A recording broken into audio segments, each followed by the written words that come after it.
Welcome to the CEN show, a platform where we learn from the world community. I'm your host, Rashaki Maskani, and on the panel this evening, we have Professor Amin Ra, Ernest McBride Jr., Brother Ahi, Brother Chawara, Sister Sophia, and Brother Mshinda. Our guest this evening is Dr. Enqi. He's a naturopathic doctor, amongst other things, and he can tell us more about what else he does other than naturopathic medicine. And tonight our topic is melanin genesis. So I'm very eager to hear what Dr. Enqi is going to say about this topic here. Welcome, Dr. Enqi. How's everything with you this evening? Good. Nice to Excellent. be back finally. I know we missed last show. I had some crazy stuff going on, and I know y'all are booked up, so it seemed like almost, a decade since I've been on. So, Yeah, that's a little stretch, but yeah. welcome back, and I'm ready for you, and I'm pretty sure the panel is too. So let's get started here. Okay. Well, I guess, we can start with the class that we have going on. Right now, we're in the middle of a 15 week. We're in the middle of a 15-week. Right now, people are supposed to be working on midterms. We're in the middle of a 15-week course, and the course is based on two things, two major topics, and then all of the science surrounding them, right? One side is that melanin is a byproduct of your body's anabolic system. And then the other side of it is the fact that your body uses electrogenesis to facilitate life, which is important because it means that the entire construct surrounding the combustion theory of life has to be torn down, um, which is at the foundation of health and wellness today. And a lot of us use terms like, burning sugar or burning fat, and those things are just like figments of like the Easter Bunny or Santa Claus. Those are not like your body doesn't burn sugar and it doesn't burn fat. And while from a surface level, people might think that those are simple things and they may not have, a serious impact on people's health, they would be wrong because 90% of our problems that we're dealing with are centered around those two main concepts, and there's $1 trillion industry that benefits off of them. And that's the reason why today's fitness movement is led by people who only look fit based on the fact that they're using drugs and surgeries to create bodies, but they're selling products and ideas as if they have concepts that allow them to build muscle and quote unquote burn fat. And the two things couldn't be furthest from the truth. So we have a large population of uninformed people being led by misinformed people, which is the reason why everybody, no matter what kind of money and time they're spending, are pretty much missing the target. And, the result is America has a advanced education system. America is comfortable in terms of global economics, but we have the most unhealthiest country statistically amongst any of the well-to-do countries on earth, right? Third world countries. In fact, there are third world countries that have better health than America. So we are really in a crisis right now. And the crisis we have documented um, very meticulously and carefully, because I've been doing this research for the better part of, 25 years. And, it's culminated even in us creating a textbook that we're getting ready to start a class soon around called Black's Anatomy. Black's Anatomy is I'm not going to say the opposite. I would just say it's the next level to Grey's Anatomy. Grey's Anatomy has served as the basic textbook for medical schools in our country for the last 100 or so years, maybe 150 years. And we've been very meticulous in terms of creating a timeline that shows the reason why we are in this situation that we're in. A couple of quick examples, and then, I'll turn it over to the panel. A couple quick examples would be like medical school. Medical school in America started in 1765. 1765, we opened up medical schools in America.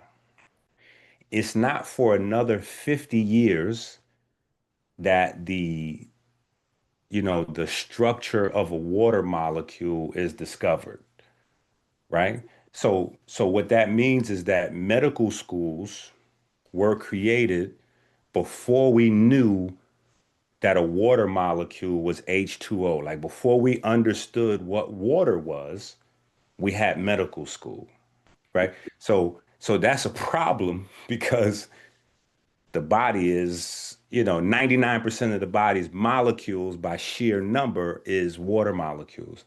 So if we don't understand what water is, it's not even possible to approach understanding how the body works, right? But it doesn't stop there, right? We don't even figure out like what the first vitamin is until 150 years later. We don't get the first vitamin until 1910. We don't get the first vitamin until 1910. So this means, again, medical school was created 150 years before we knew what nutrition was. We don't have an idea of what nutrition is. And the discovery of water soluble vitamins, right? Think the body is basically water. Water soluble vitamins leads us down a road of discovery to understanding how the body actually metabolizes food. So we don't even know how the body metabolizes food until another 50 years after we discover the first vitamin, because the vitamin discoveries allow us to unpack digestion and metabolism and cellular respiration, right? So first we discover vitamin B1, right? Vitamin B1 thiamine helps us to break down carbohydrates. Vitamin B2 and B3 are what your body turn into NAD and FAD. NAD and FAD are the hydrogen carriers that basically, allow when we break down, carbohydrates and fat to produce electricity in mitochondria so that we can then recycle water and ATP, right? So I just I turn it over to the panel, but I'm just saying like we had medical school before we even understood what the body was or how the body worked, which beyond insane, beyond insane. And as discoveries were made over time, right? As discussed, because somebody would say, yeah, but we discovered more and we changed the system and no, that never happened. As we made quote unquote medical discoveries, anatomical discoveries, physical discoveries, energy discoveries, they were never incorporated, or the foundation of medical school was never changed. What happens is you have add-ons. You have an add-on. Okay, so here we have doctors, then we have a nutritionist. Then we have a dietitian, which just from common sense, you go, well, why do I need a dietitian and a nutritionist? Doesn't the person who creates the diet, like, doesn't the dietitian understand nutrition? Like, why would I need a dietitian and a nutritionist? And doesn't my doctor understand nutrition? And like, why would I need to go to, and then I need an exercise person separately, and then I need a therapist separate from my trainer, and I need, because as discoveries are made, in order to not interrupt the money being generated already, in order to not interrupt the confidence required to keep the money flowing in the existing system, new discoveries are turned into systems of their own. And so that may work to an extent up until, say, somewhere around 1950, 1960, where we have a complete understanding of the electron transport chain. And the electron transport chain should have been a game changer in terms of, you know what? We have to tear this building down because the foundation is faulty. The body doesn't run based on Newtonian physics. The body runs on this new science, quantum mechanics. Because when we break down carbohydrates, when we break down fatty acids, we're creating a stream of electrons. We're creating a stream of protons. And we're using these things to create light-based reactions. So we have electrons, protons, and photons, which don't necessarily fit into this 1600s, 1700s model. And this is the reason why most of today's illnesses center around our body's ability to process energy. Diabetes is about energy. Cancer, in terms of the work of, the most modern research we have, starting with Otto Warburg and then Thomas Seyfried. Cellular respiration is the main problem in cancer. So, heart disease and brain disease, number one. Number two, the thing they have in common is those are the most dense concentrations of mitochondria. So it's this problem with understanding or resolving the fact that electrons, protons, and photons are the driving forces in our body, as opposed to these archaic ideas that were formulated in the 1600s and 1700s. That's the main problem. So we just getting busy replacing outdated ideas with working ones. So, Dr. Enqi, Yes, sir. so simply, what is melanin? So melanin is the the end product. Melanin is the end product of your body's anabolic system. And your body's anabolic system is your body's information processing system. It's the body's information processing system. That's your body's anabolic system, right? And it is a lot more, there are a lot more parts to the machine than just the end product, which is melanin.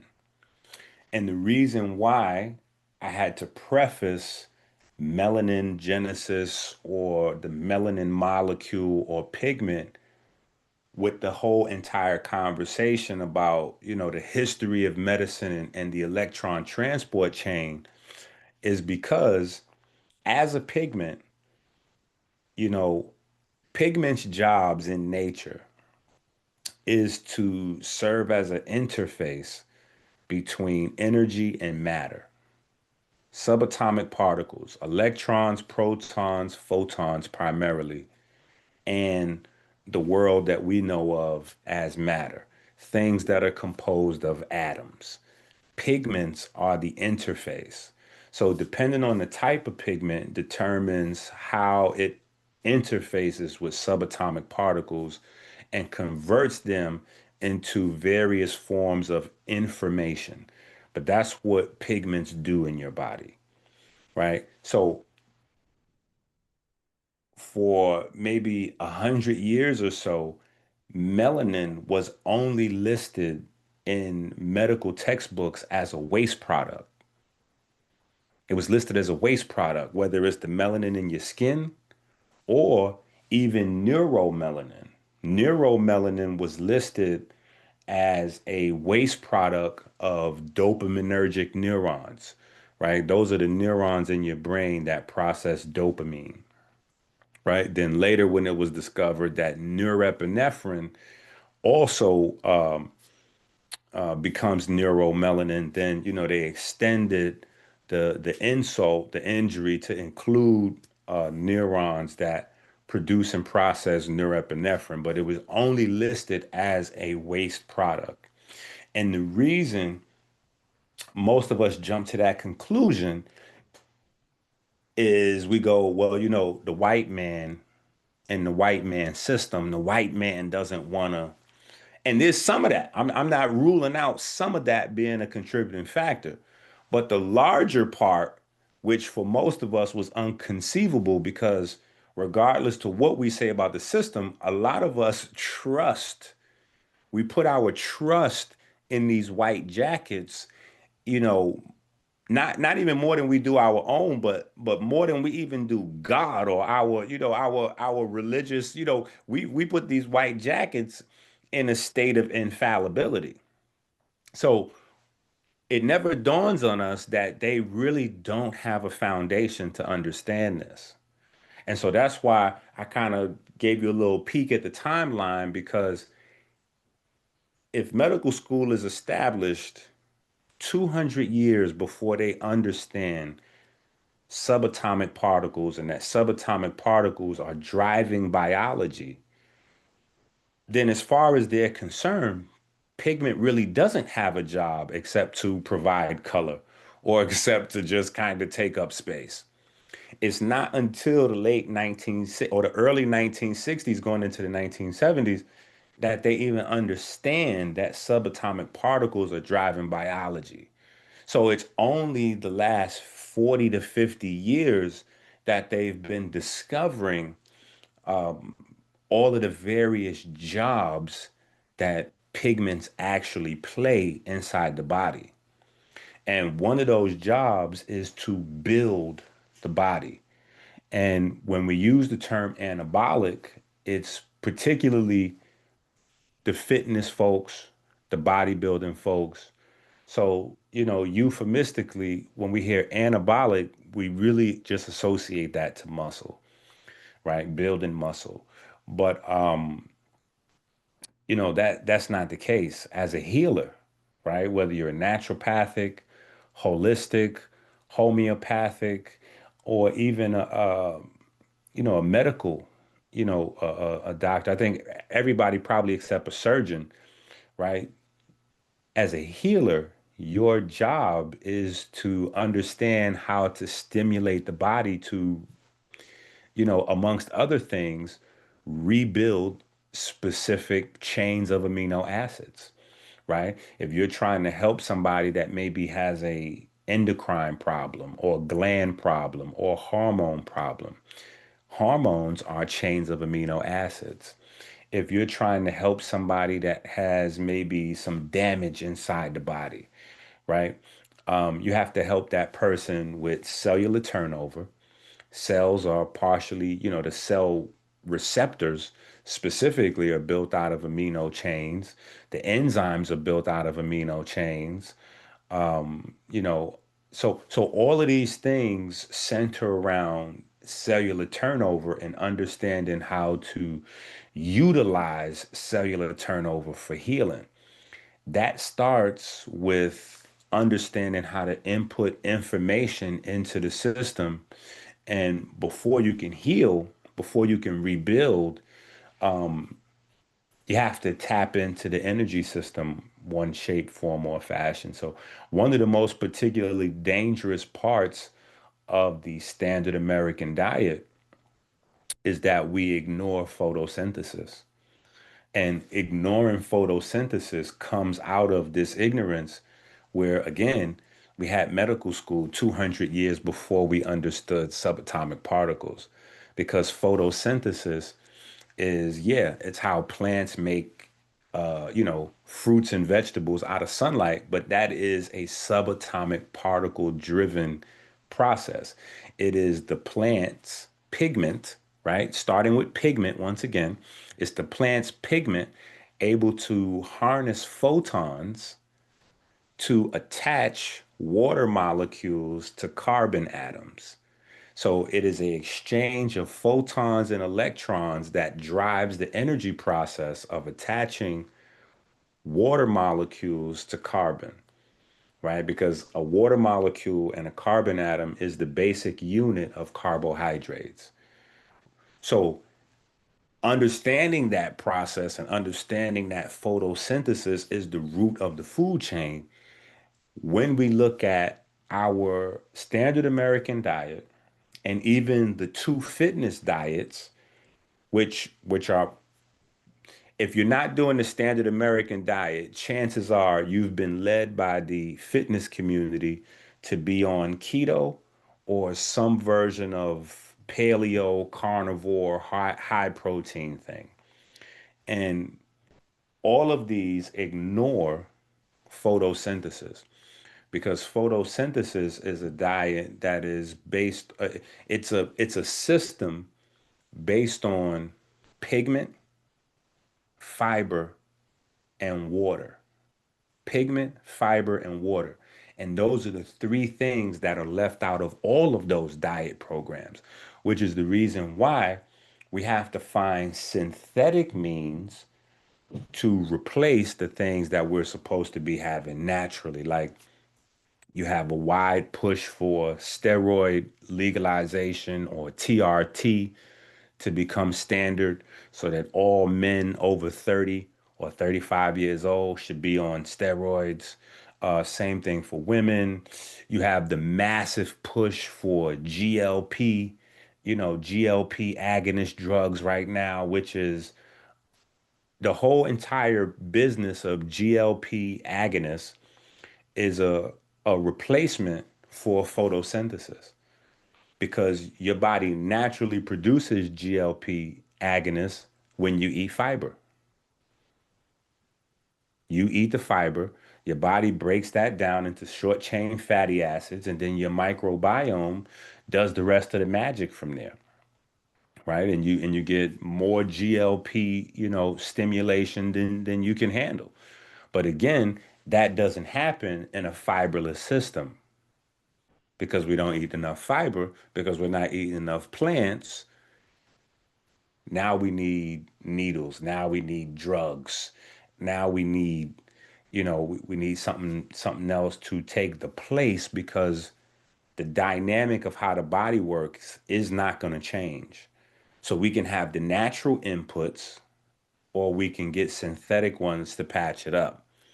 But when you use synthetic things to patch the system, there is no modicum of health that can come of that, because health means that your body functions on its own as it was supposed to.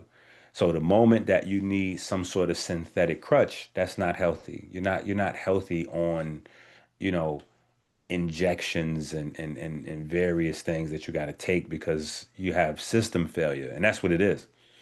If we don't have natural GLP-1 agonist production from our digestive system based on our food, that's a system failure. It's not a failure of the system to act. It's a voluntary system failure, us failing to put in the natural stimulants the way the body is designed, in a symbiotic relationship with plants to get the job done. And it's not to say that we need to go vegan. It's not to say that we need to go vegan. Because that's not necessarily what I promote. I just promote pigment and fiber and water, because I realized over the years there are people that go vegan and they still aren't having they still aren't increasing their health span, right? Just like there are people that continue to eat meat, but they are. So the thing is, whether you're eating meat or not, if you do not have enough pigment, fiber, and water in your diet, your body's going to break down. So, Okay. so melanin, just to go back, circle all the way back, Melanin is the production of the primary pigment in nature to drive the rebuilding system, to drive your body's information systems to be able to harness the activity of subatomic particles and translate that activity into, cytokines, peptides, hormones, and all of the other drivers that your body, functions on. Okay. Okay, Ernest, you want to unmute?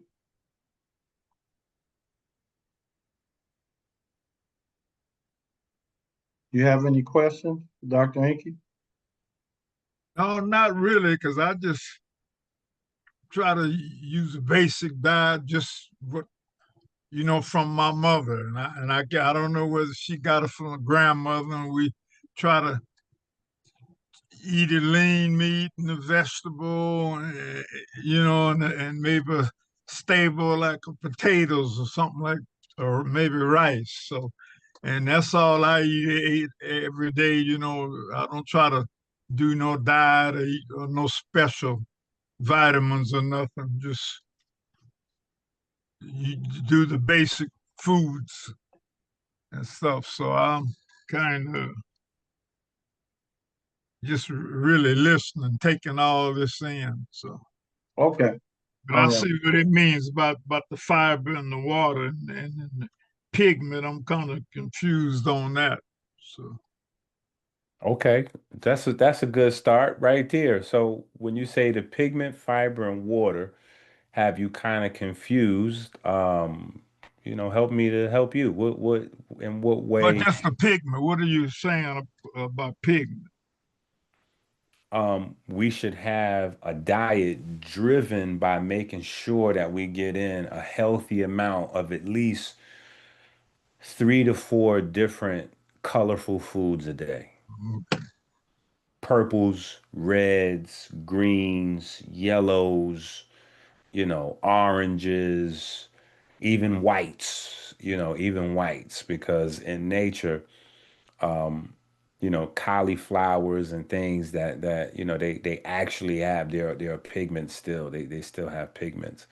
And so in natural food, you have photosynthetic food, plants.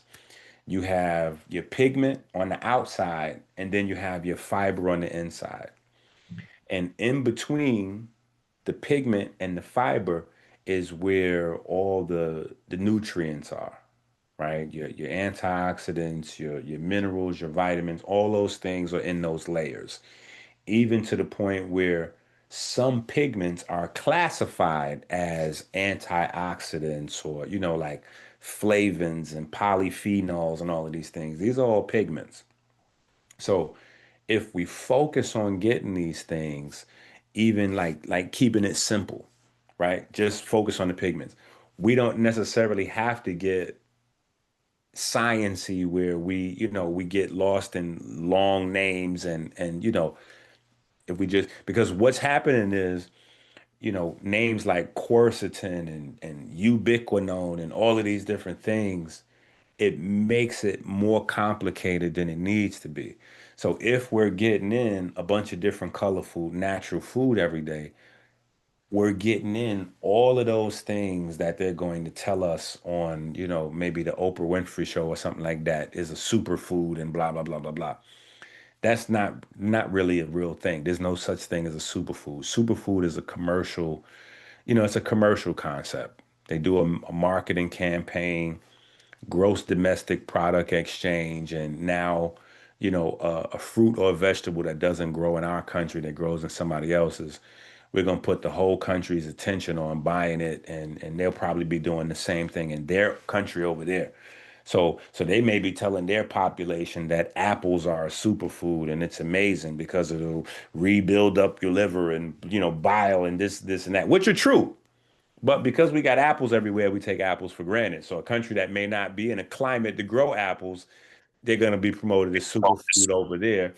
And then, they may be telling us acai berries are, acai berries. You got to get these acai berries or goji berries. It's so amazing because, like, it's not. It's just another fruit, but if we focus on, like I said, the fiber and the pigment and just keeping our hydration level steady, chances are our bodies will be a lot more resilient.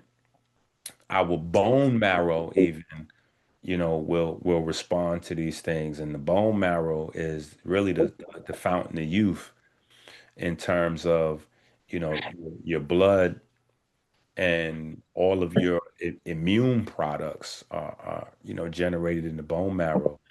And that's a place of a lot of wear and tear that we don't really think about in terms of a lot of the commercial things that we're doing, or not getting enough exercise because your bone marrow responds to piezoelectric stimulation. And when we don't get the piezoelectric stimulation on the bones, slowly but surely the bones rot. And active bone marrow turns into fat or adipose tissue. And so you have places where at one time, red blood cells, white blood cells, B cells, immunoglobulins, and things like that could be produced. Now that area has rotted and just turned into fat. And so, you don't get any production from there. So over time, your circulatory system slowly does rot. It's just the rot is not seen in the circulatory system, it's seen in the bone marrow. So, so it is very important to get, these pigments and fiber, heavy pigment-based foods and fiber-based, fiber-rich foods into the diet. Quickly, give some examples of those foods so people know. Everything in the produce section. Everything in the produce section. So So fruits and vegetables. fruits and 100%. vegetables, fruits Okay. and vegetables, but not necessarily in the amounts that we have been led to believe are healthy. So, we live in a meat-centric society because cowboys still have the wealth in America. So the plate design is around the meat. So you put a big chunk of meat on the plate, you put a big chunk of, starch on the plate, and then maybe we add a sprinkle of, some overcooked greens or something like that, where the nutrition has been cooked out of the vegetable into the water, and we throw the water away. We'll boil the collard greens down, unaware that all of the nutrition is now out of the plant into the water, and then we throw the water away with all of the vitamins and nutrients in it, and then we eat the soft, overcooked collard greens. So, you know, we got to get back to putting some emphasis on making sure that the plants and the vegetables are the main things that we're eating. And then, the meats and the starches, we can use those things to accompany the the fruits and the vegetables, but the priority has to shift. The plates have to flip inside out. And even vegans have a problem with that because 90% of vegans are just looking to imitate or emulate the plates that they've been raised on. So they go and get the synthetic chicken or the synthetic steak, the veggie meat, and they build their plate around synthetic meat with a large portion of starch and again, a sprinkle of vegetable. And that sprinkle of vegetable might as well be non-existent because it's not enough. All right. Thanks. Brother Ahi?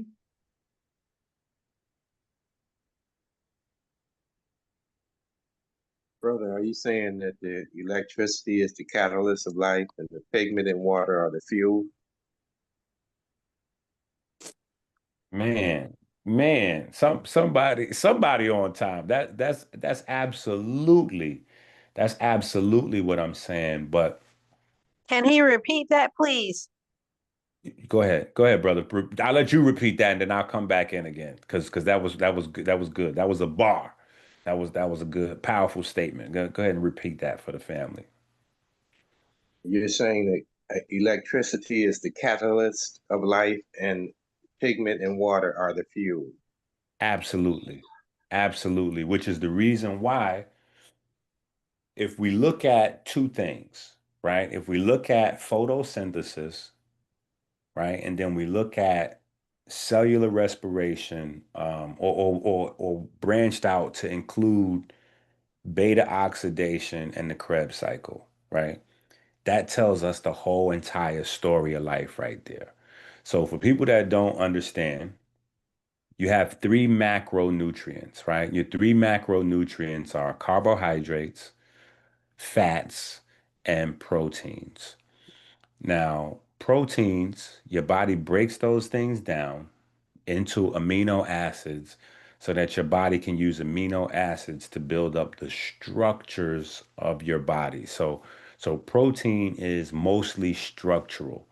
Protein is only used for energy in situations where you don't have any available sugars, and then if you don't have any available fatty acids, then your body will go to breaking down proteins and turn protein into energy. But in a good space, protein is strictly structural.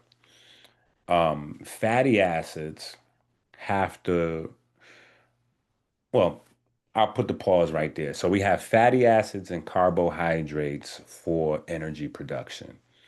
Now, photosynthesis, the plant kingdom, gives us both of those things, right? Uh, Plant pigment is able to take the energy of the sun, and the energy of the sun is hydrogen. Hydrogen is the driver of the energy in the sun. That's very important for us to understand.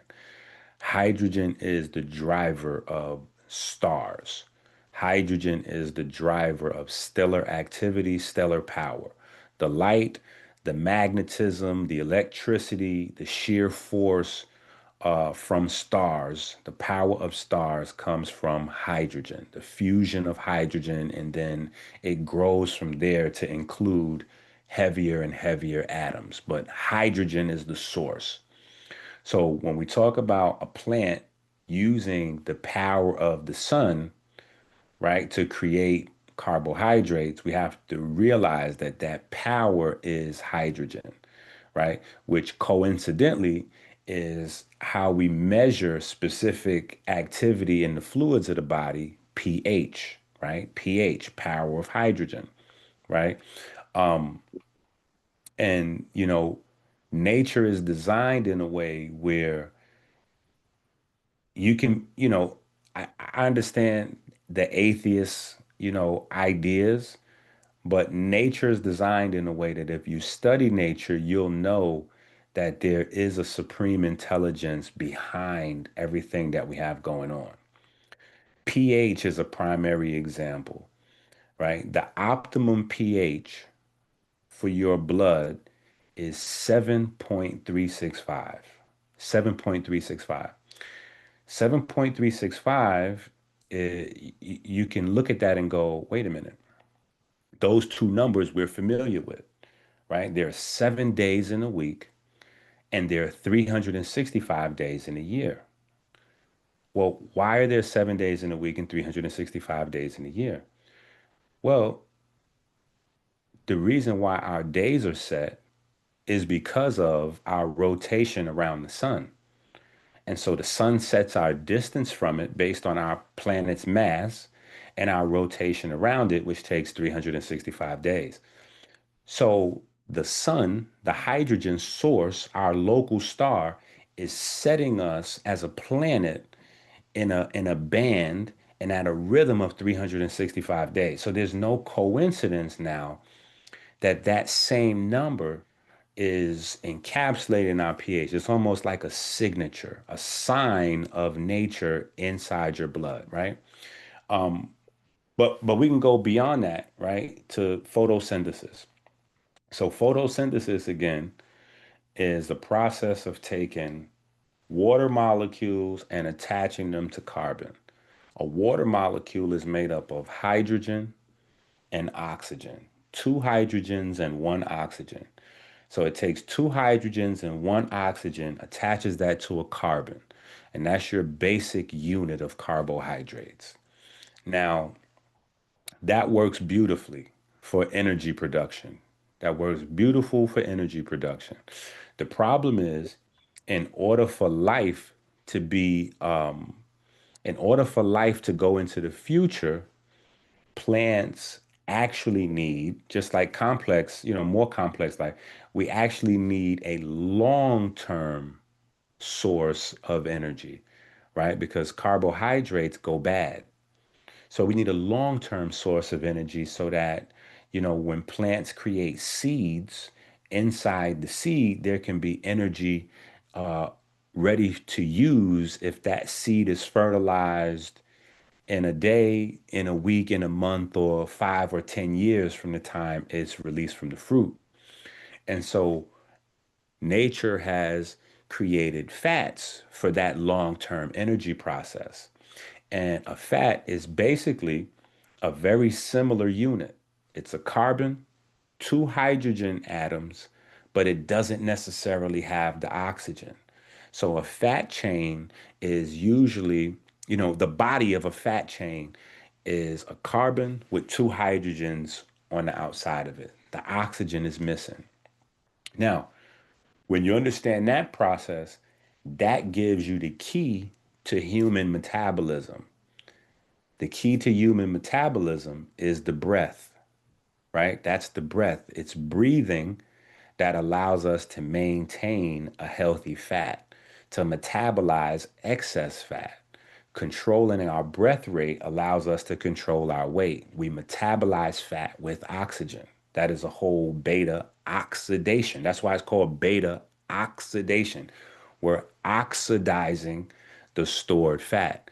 And once we oxidize the stored fat, we can put it in the Krebs cycle. Now, the Krebs cycle in cells is basically where we break that water away from the carbon.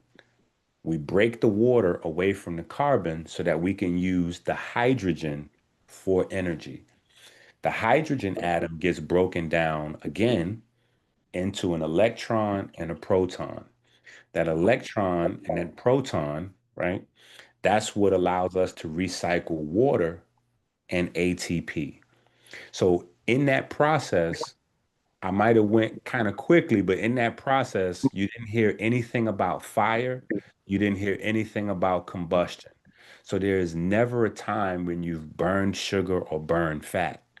You're breaking it down into electrons. That's why it is an electron transport chain. So you're converting fats and carbohydrates into electricity. And that electricity is carried through the electron transport chain, which is a pigment system. It is a chain of pigments. The blood, our blood that carries our oxygen. Okay, go ahead. Yes, sir. You got a question? Oh, okay. No, I don't know. Okay. I think somebody just had some interference. Okay. So the blood that carries our oxygen is also a pigment-based system. Hemoglobin is pigment. The electron transport chain is pigment. Our skin, pigment. And our eyes, it's pigment. Every stage of pigment is about information processing, but the information that we process is in electrons, protons, and photons. So we have to understand that those are the drivers in terms of anabolism, health, and longevity. And if we want to backtrack it, we can take it to neurochemistry. And the neurochemistry starts with two primary inputs, one being melanin concentrating hormone, the other one being pro-opiomelanocortin. Pro-opiomelanocortin breaks down into ACTH, which is the creator of our adrenalins. It breaks down into melanin stimulating hormone, which is the main positive side of melanocortin stimulation. And then it breaks down into endorphins and lipotropins, which are the things that metabolize fat, lipotropins. Um, the ACTH and the adrenaline production is what stimulates testosterone. On the other side, melanin concentrating hormone is what stimulates ghrelin and growth hormone. So even the popular, drivers of anabolic, biochemistry, testosterone and growth hormone are part and parcel of the greater melanin system, because when we reduce melanin to pigment, as the medical institution has for a long time, we miss all of the neurochemistry associated with the formation of these pigments. We miss catecholamines, which are part of the melanin system. Catecholamines are like your dopamine and your norepinephrine and things like that. Um, we miss the melanocortin receptors that are on cells that determine what type of nutrients cells let in the first place. So there's a host of biochemistry that we miss when we reduce the pigment system just to melanin, or the melanin system even to just melanin. So the melanin system is huge. It starts with neurotransmitters and hormones, and it ends with pigment.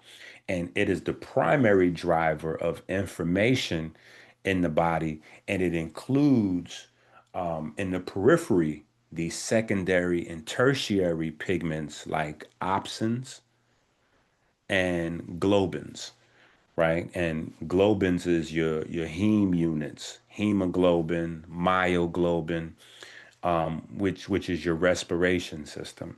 So, uh, you know, we have to begin to take this serious. And this, like I said, this is why we have the class that we've been doing. We're doing a 15-week class. It's called Melanin is Anabolic, the Big Fat Burning Lie, right? Um, so we're trying to teach primarily, A, how the melanin system builds your body, right? And then on the other side, we're teaching electrogenesis and aquagenesis, the creation of electricity in your body from your food, and also the creation of fresh, pure water in your body. Your body is the purest source of water on earth. There's no water on earth purer than the water that's created inside your body every day. You create hundreds of gallons of water in your body every day. And so, you know, go ahead. All right, I want to go to Sister Linda. Oh, yes, I'm here. And I'm glad that you went that direction about water because my question is, I've heard that spring water, and then some people tell me I need to drink distilled water. Which type of water do you recommend? Since you're saying, I know our body's made up of 80% water. What about what type of water should you recommend? Do you recommend that I drink? Okay, so first I would like to separate all of those things, Okay. right? So the body's water is primarily composed of the body's water. So your body creates water. That's the thing we need to understand. Your body creates water from carbohydrates and fats. So inside your mitochondria, you have five complexes: complex one, complex two, complex three, complex four. And that's primarily your electron transport chain. Complex number five is ATPase. That's like a big turbine pump kind of thing where, that's the final step where ATP is recycled. And so because because of a little bit of ignorance mixed with some commercial interest, Cytochrome 5, where ATP is recycled, has gotten all of the attention. For me, cytochrome 4 is much more important. Cytochrome 4 is where oxygen sits and it waits. You have an O2 molecule. It hangs out at complex 4 or cytochrome 4. And it waits and it captures electrons and protons and it puts them back together again to make complete hydrogen atoms. And so every oxygen collects 2 electrons and 2 protons and rebuilds a water molecule. So every electron transport chain in your body is collectively producing the purest water on earth. Now, the reason why we have issues with that is because we have obesity problems and we have uh, diabetes problems. Obesity is a problem metabolizing fat. Diabetes is a problem metabolizing carbohydrates. Now put two and two together. If our body takes carbohydrates and fats and metabolizes them and produces water, if we're having trouble metabolizing fats and carbohydrates, then that means we're also having a problem producing that water, right? So that's one thing. So that's where activity, sedentary lifestyle, getting active, doing exercises, creating piezoelectric stimulation in the body is very important, right? Um, Now with the spring water is, I would say, per dollar, I would say spring water is probably the best water overall for you to drink, right? I'm a fan of spring water, artesian water, and even rainwater, properly sourced, right? Distilled water is something that you should only drink if you're doing some sort of, cleanse. If you want to, work on a heavy metal cleanse or something to that effect, you should do distilled. But distilled water is not natural.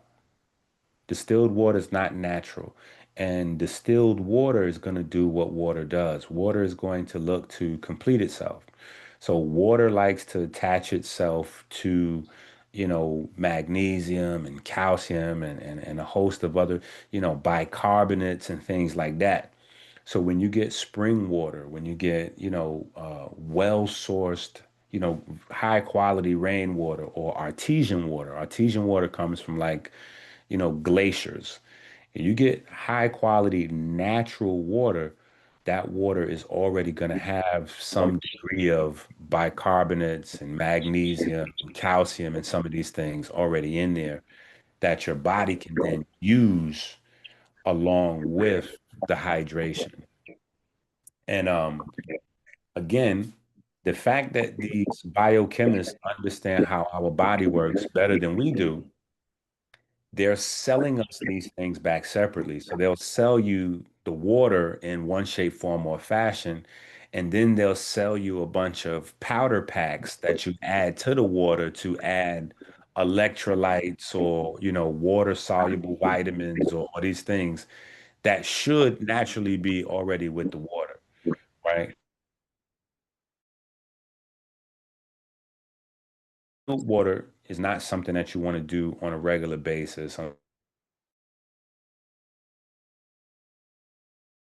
Should be doing like a natural, spring water or artesian water, but artesian water and, high grade rainwater get pricey. They get expensive.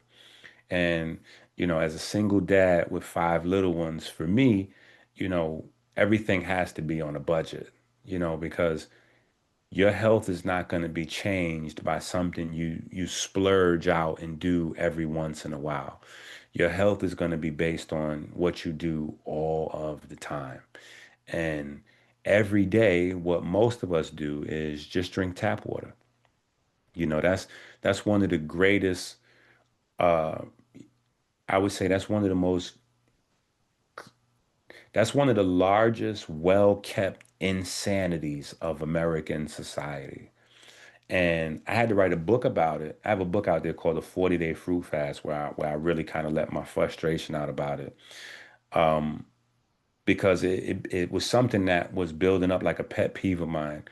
You know, before I went through my first divorce, and I was on the road going city to city doing lectures and helping people and going to hospitals and arguing with doctors and just traveling all the time with the message. And I would always make it my business, or at least try to anyway, to at least eat dinner in that city with the people that bring me to that city, right? Because I'm big on the culture part of all of this information sharing. It doesn't become culture until we sit together, break bread, laugh, cry, So, and it would never fail because I'm sitting down with folks. They try to eat their healthiest, right? And so people would say the craziest things, and I'm a share in a second, but I'm building you up in a certain way because I want you to see it a certain way. We sit down to eat, and immediately somebody asks the waitress or the waiter. They go, "Hey, do you guys have bottled water? Because I don't drink tap water." And they look over at me to make sure I heard them. Like, yeah, yeah, I don't drink tap water. And so they say, well, yeah, we got bottled water. Or they might say, no, we don't have bottled water. And they go, okay, well, let me get a tea, or let me get a coffee, or let me get, a diet soda, or let me get this or that. And in my mind, I'm saying to myself, these people must be crazy. They know that all of those drinks are tap water? Every last one of those drinks is tap water. When you go to the supermarket and you buy orange juice, the orange juice is made with tap water. So if they're giving you, Tropicana orange juice from a container, that's made with tap water. That's if you get a soda, whether it's diet or not, all sodas are made with tap water. If you go and you buy yourself a coffee, that coffee is made with tap water. If you go make yourself, you go buy a cup of tea is made with tap water.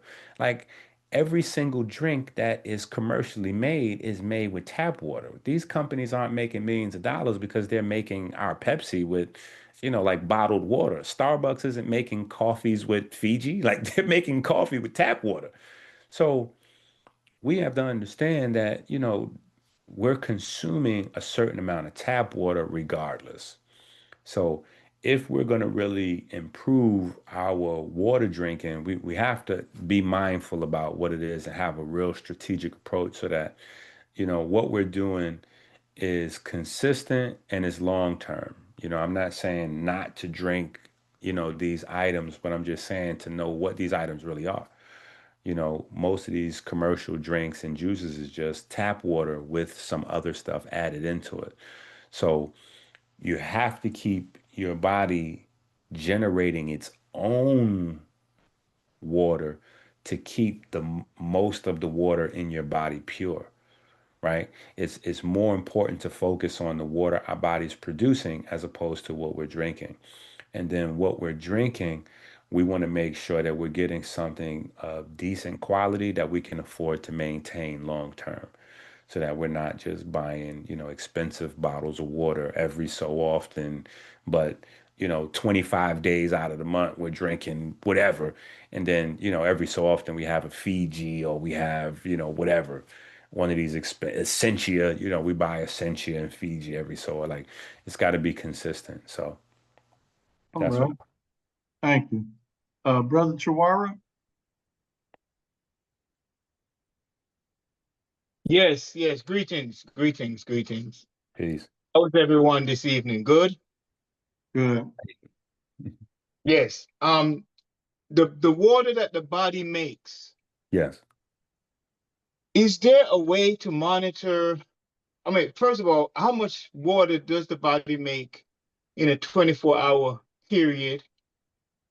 And is there a way that we can know whether our body is producing its prescribed amount of water, or if it's underproducing or Absolutely. overproducing? How do we do that?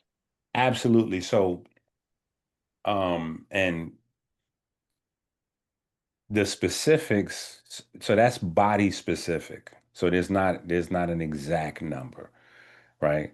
Everybody that's on the program right now, our bodies are producing different amounts of water. We all have different diets, different body sizes, body weights, different levels of physical activity, etc. But the simple way that you can tell, like I said, if your body is producing enough water is on the surface level, how well is your body metabolizing fat? How well is your body metabolizing carbohydrates? Because it's the metabolism of fats and carbohydrates that your body uses to produce water. It's the metabolism of fats and carbohydrates that your body uses to produce electricity. It's the metabolism of carbohydrates and fats that your body uses to actually produce non-essential amino acids. So that energy wheel is responsible for everything else. So just being able to monitor how well the energy wheel is working, how well you are metabolizing carbohydrates, and that can be told by a A1C number, glycation, advanced glycation end products, A1C, things like that. Is your body able to, break down fats easily? Do you need help with that? Is your body putting on weight you can't get off? Your body's concentration of visceral fat is highly problematic, but they can check that out. Even local gyms have the ability to tell you what kind of visceral fat you're storing. So those are the things that would tell you if your body's producing enough water, right? How well your body's metabolizing carbohydrates and how well your body is metabolizing fats. Outside that, we teach in the class and through the books the exact specific numbers. So you can, if you want to create your own, tailor-made, like we have those laid out where you can see exactly X amount of water molecules for X amount of carbohydrates, X amount of fats will turn around and give you X amount of ATP, you know, per minute, per hour, per day. We're big on those specifics and those numbers because we're trying to also replace the concept of calorie, which doesn't apply to the human body. It's a good proxy, but a calorie is not based on human metabolism. A calorie is based on putting a food item inside of a bomb meter and lighting it on fire or exploding it. Our body doesn't light food on fire or explode it. There's no combustion that happens in the human body. Again, we break food down into electricity. So we have to get, tailor-made adjustments for, that understanding. And we've been building that and teaching that in the course. So um, on the flip side, you can also use chronic inflammation. Anywhere that you have chronic inflammation, chances are your body is not producing that water at a high level because chronic inflammation means that you have a high rate of apoptosis or the creation of senescent cells. And apoptosis and senescent cell creation is based on usually your mitochondria not functioning the way they're supposed to. And the mitochondria is the place where the electricity is generated as well as the water. So on one side, you can look at your body's ability to break down carbs and fats. On the other side, you can look at inflammation. If you have either one or both of those, that means you're not producing enough water. Okay, thank you. Thank you, thank you, thank you.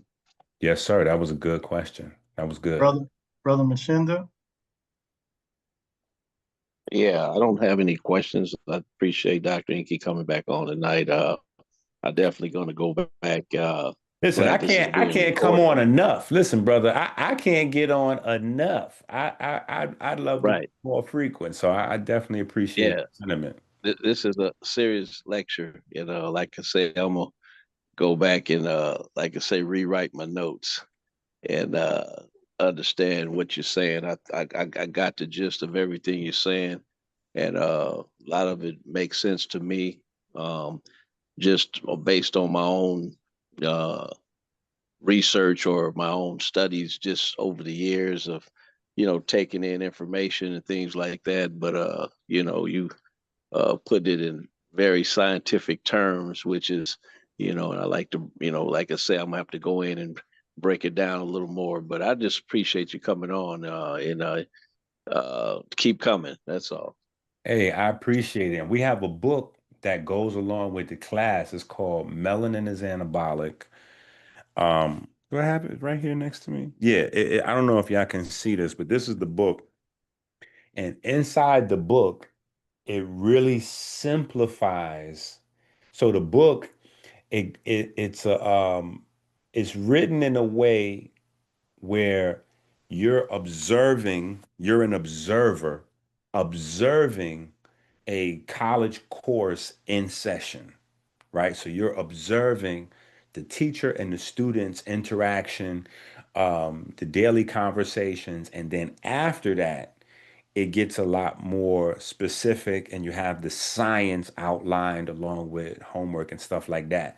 So it gives you, the simpler concepts, the layman's terms, and then it gives you the more sciencey view so that you get the total package. So it's a really, really well written kind of, people are really enjoying it. So, you can get the book and kind of go through the whole 45 classes. It's 15 weeks, 45 classes. We're doing videos on YouTube for each one. But also, if you have the book, you can kind of go at your own speed and do your own thing with it. Sure. Okay, thank you. Professor Ron? Yes. Again, Sante Sana, Dr. Enqi, for coming on and providing us with this in-depth information about, how our body functions and responds to the various forms of nutritional concepts of water and fiber and all of that. I get lost, brother. I'm just telling you the truth. Man, I'm 77. And man, I wish I would have learned this when I was 7. You understand? Because like Mshinda said, you got to get a dictionary and a medical book to keep up with you, brother. And I have some. Well, wait a minute. Let me say this. We also have, and some people that don't even have children are actually doing this as well. But we have a children's series, right? And in the children's series, it's called, the series is Black's Anatomy for Children's. And it's where we're basically teaching, but through even more simplified stories for young adults. So people are using those books to get a much stronger hold of the concepts and learn that way as well. So we're really attacking this from a wide variety because that's my thing is that we need to teach this to the children and get the children to understanding this stuff. So, Well, you do that to people getting into the habit or getting addicted to the salt and sugar and the other food additives and the various forms of aromas that attract them to certain foods and certain drinks. Like they talking about taking red dye out of everything and orange dye out of everything, but they still are not talking on your level about what you should be doing with regard to nutrition or to live a healthy life. It don't mean you'll live a longer life, right? But at least your body would be more younger and more exercisable, and you wouldn't get maybe the arthritis or you wouldn't get the diabetes or wouldn't get the high blood pressure if they follow that prescription. It's more preventive. yeah, absolutely. Yeah. But the issue is that, by the time a baby gets to be 6 months old, hooked on beech nut juice,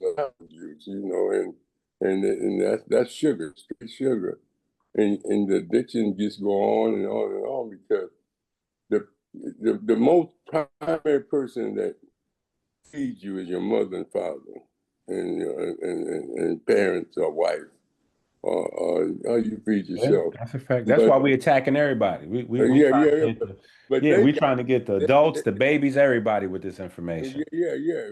But that's my point. That's my point. You understand that it's very difficult Yeah, because of the consciousness you need to get that meticulous about what you're drinking and eating and its effects on you, negative or positive, for parents, because they're the biggest culprits, that's a fact. That's a fact. and the kid get hooked on McDonald's, and it go from comfort food to just, hey, let me shut you up, you know. But let me you know. tell you, let me tell you, let me add this in. Most times, I'll be honest, most times when people learn better, they do better. That's why there's such a big effort to keep people dumb. They got to keep people dumb because most people, if they learn better, they'll do better. And even going back to the top of the show, learning that our addictive center, our addictive pathway, which is the reward pathway in the brain, is the neuromelanin pathway. It starts to link these things together in one coherent system, and it gets people more interested to understand, the sugar, the cocaine, the heroin, the lean, the this, the that, all of those things interact in the neuromelanin pathway.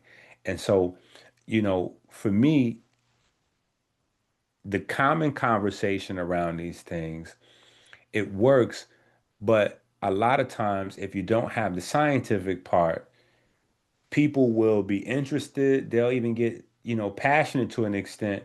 But when they run into someone else that may be able to slap them in the head with a credential, and then they'll hit them with some scientific terms, they'll begin to second guess themselves. So I've had to be able to translate kind of back and forth, layman to science, science to layman, to be able to really make a much larger impact.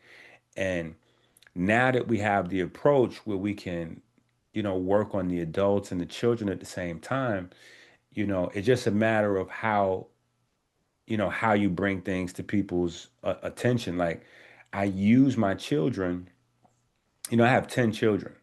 So right now I'm raising my second five children. And I've always used my children to reach other children to the point where one time we did a tour up and down the East Coast, me and my daughter Tony. I would come out and do a lecture and speak to the adults. Then I would have her come out and speak to the children of the adults. And so we would attack it two ways. Similarly, now, I have Chase, my son, and, I'll go and I'll talk to his, sports teams and things like that. And, like now he's on the basketball team. They have me as the honorary nutritionist, but I speak to them through what they're interested in. They're interested in being able to, you know, have more endurance, jump higher, build more muscle. So we'll have the conversation in that pocket, and I'll give them what they want in terms of their questions, and then they'll have more and more and more questions as they begin to learn, okay, wait a minute, this is working on how does this work again in my body? Oh, okay. So how can I get stronger, or how can I get faster? Or so what was you saying about the candy and woo woo? And I don't tell them not to eat candy. I just tell them, candy is good at certain times.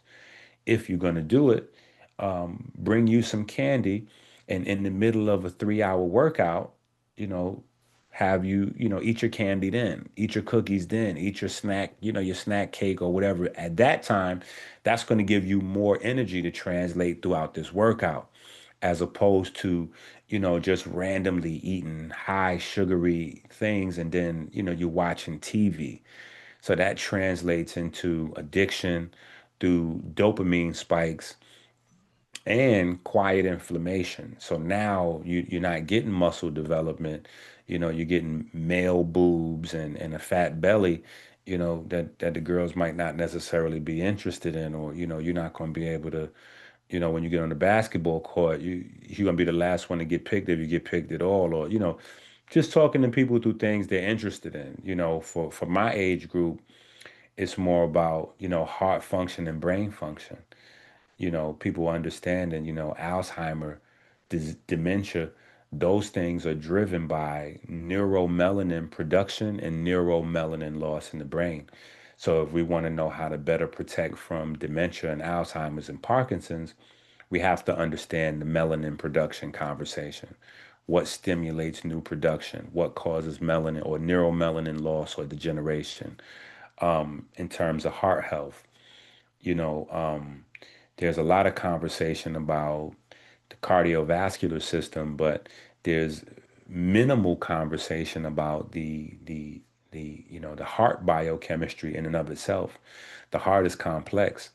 Inside the heart has its own population of melanocytes called cardiac melanocytes, which completely regulate all of the electric activity in the heart, whether the heart rhythm is smooth or whether the heart rhythm is, becomes erratic, whether the heart keeps you alive or whether the heart kills you, cardiac arrest, so all of these conversations just have pockets of interest where, because people aren't necessarily interested in the science, they are interested in what the science can give them.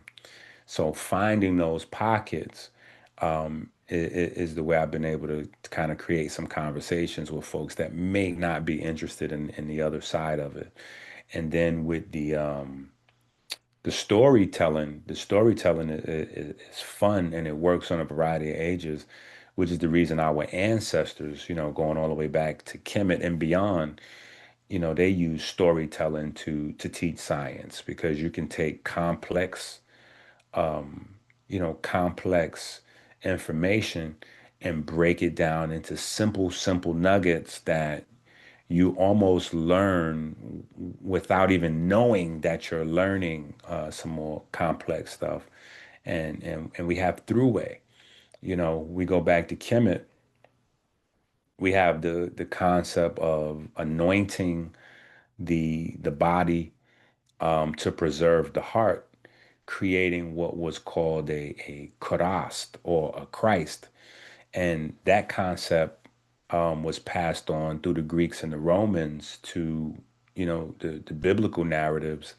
And then that concept was passed even further from, the biblical narratives and Kemet onto modern science. In modern science, you have the QRST complex. The QRST complex is how we map and understand the electrical wave or electromagnetic activity between the SA node and the AV node. So the fact that that sound frequency of Christ or Christ has lasted through the major three, philosophical generations of the last 5,000 years is to me in and of itself is probably the most profound scientific slash religious concept that there is, and then when we take it a step further and we look at the heart being the main foundation of comedic science, and then the heart being the number one killer today, it stands to reason that we have to go back and take some pages out of our ancestors' books in terms of, how we can understand the heart and promote health and wellness through the heart. Very, very profound what you just said right there. Very profound. We're gonna conclude with Miss Sophia. Miss Sophia, You want to unmute?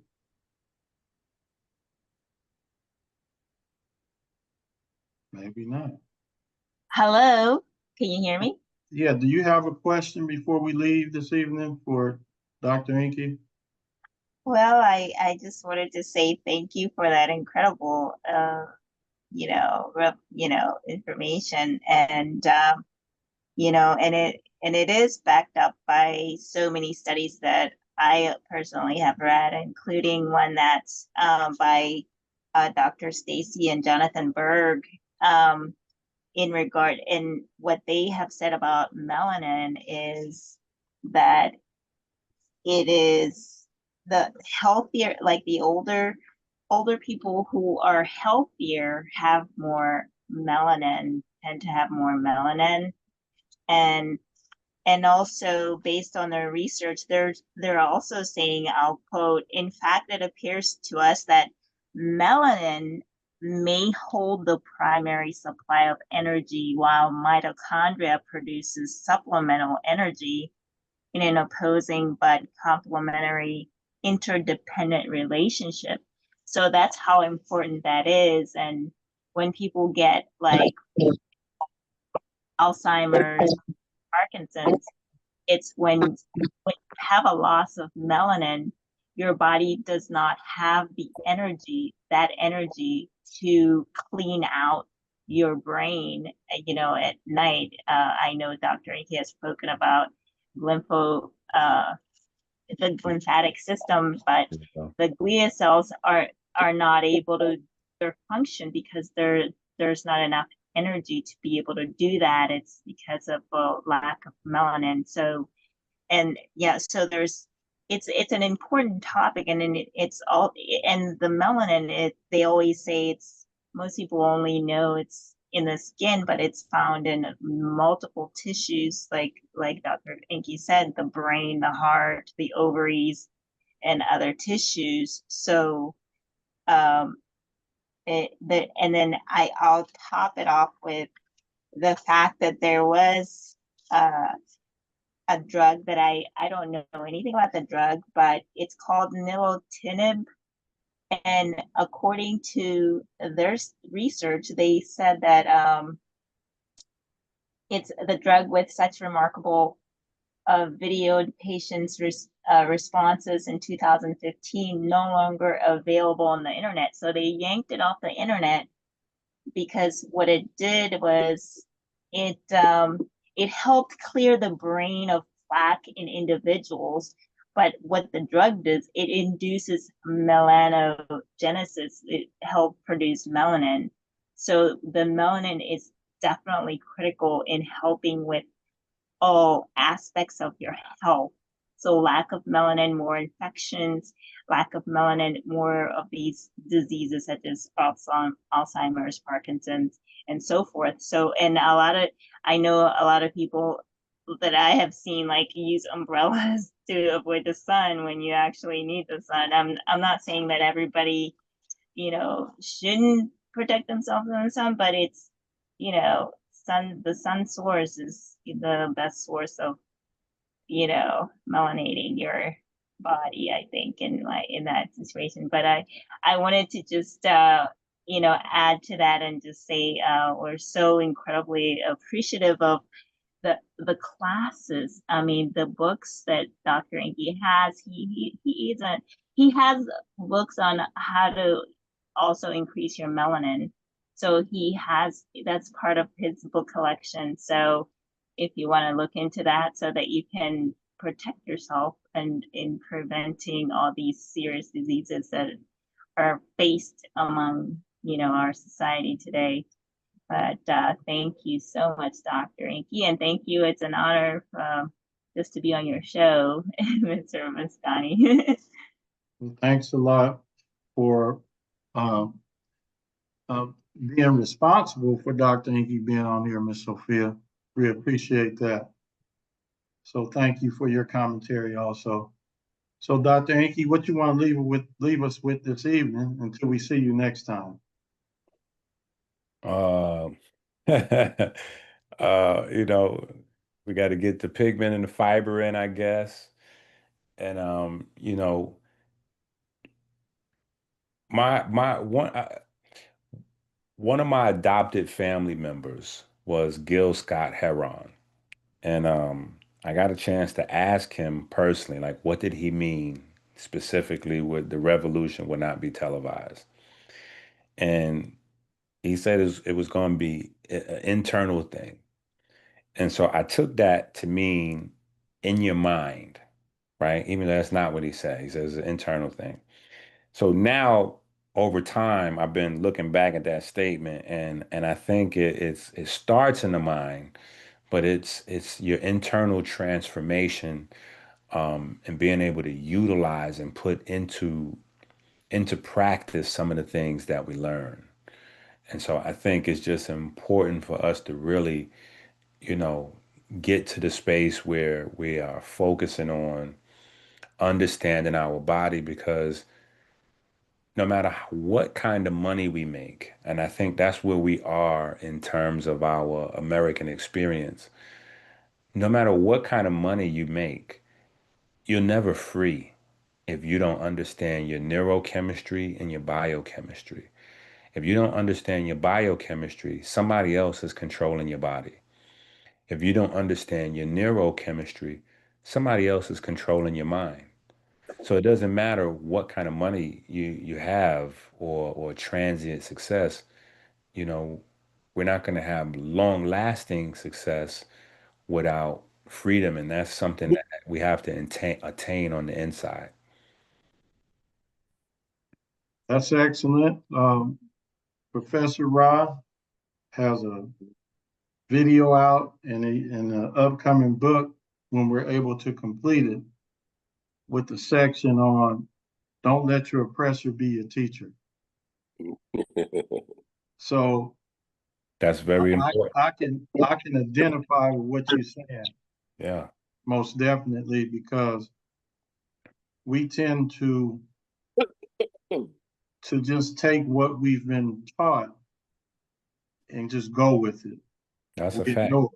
ignore the facts that we're here in a place that's controlled by a particular group of people who has an intent back in the United States inception that has the same intent, which is enslavement. So they want to enslave your mind to benefit financially, in which they control the financial system. So it's all tied together.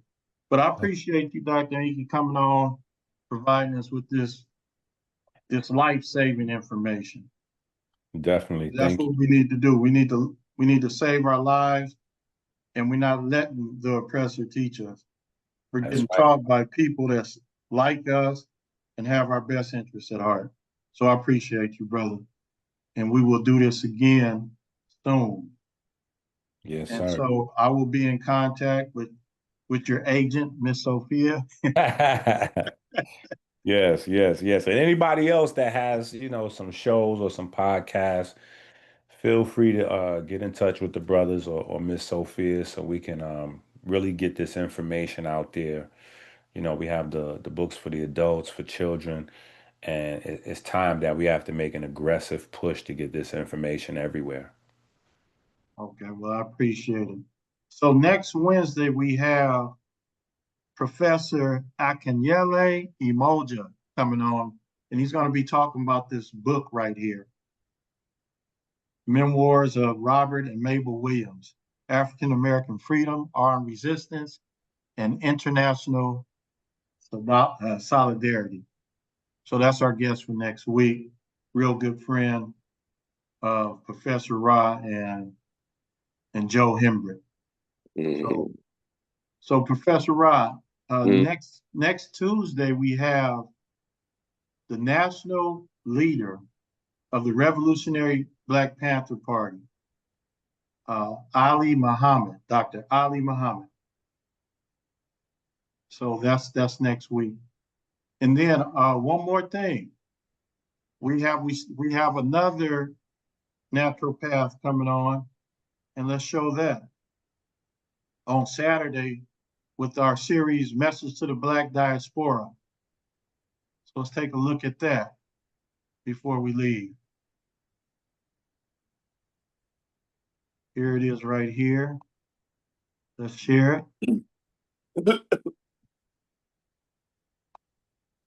So we have Dr. Iris Latham. Dr. Iris Latham. He's in Panama, and he just was in Ghana, and we got him on Monday. It was a quick grab. He's internationally known, and he focuses a lot on juicing. He juice a lot. So that's who we have on Saturday at 10 a.m. Pacific time. So that should be another good show, just like this one this evening. So, Professor Rod, anything for next week that you want to talk about? No, we was gonna stick with. We're gonna see what the brother Dr. Ali has to say next Tuesday. Okay. So each one teach one in Conscious Corner. Everybody continue to have a great day, and we will be back. We're taking a pause. Peace.